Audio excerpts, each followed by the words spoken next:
Türk kinosunun maraqlı simalarından, istedadlı və yaraşıqlı aktyorlarından biri də Xalid Ergençdir. Bizim tamaşaçılar, nəinki bizim tamaşaçılar, dünya tamaşaçılar onu Möhtəşəm Güzir filmindən çox yaxşı tanır. Kendi irademle kurduğum bu kişinin akıbeti için ne yapmak lazım ki hem ona verdiğim sözü tutabileyim hem de kararımı tatbik edebileyim. Bu filmdə göstərdiyi performansa görə demək olar ki, bütün dünya Xalid Ergenci sevdi və tanıdı. Bu il isə aktyor özünü yeni bir filminə imza atdı. Belə ki, Kral Kaybedersə filmində Xalid Ergenç Kenan Baran obrazını oynadı.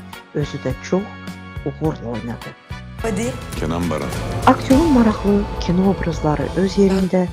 Bu ilin mart ayı artıq o özünü teatrda sınamaq istədi və buna müvəffəq oldu. Belə ki, bu ilin mart ayında aktyor Satıcının Ölümü tamaşasında baş rol aldı.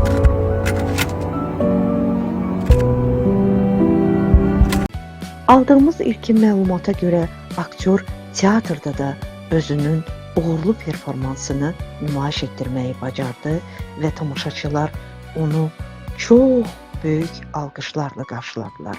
Beləliklə, Xalid Ergenç özünün teatr karyerasına başladı.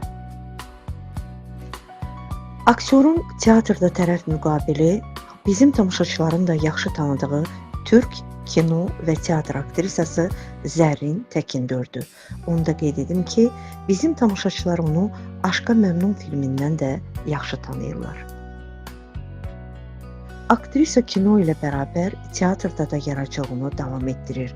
Onun mono tamaşası Toz demək olar ki, dünyada tanınır. Aktrisa bu tamaşa ilə dünya turnesinə çıxır. Satıcının Ölümü tamaşası həm də onunla fərqləndi ki, iki məşhur bir araya gəldi. Xalid Ergenç və Zərrin Təkindör. Ona görə də tamaşaçılar bu iki aktyordan çox böyük performans gözləyirdi və ilkin versiyalara görə də tamaşa böyük uğurla qarşılanaraq tamaşaçı kütləsini cəlb etməyi bacardı. Əlbəttə ki, kinoda uğur qazanmaq olar, kinoda şöhrət qazanmaq olar, amma teatrında öz qanunları var. Xalid Ergenç kino aktyoru olaraq bunu yəqin ki, çox yaxşı başa düşür və bu onun teatr karyerasında bir başlanğıc nöqtəsidir.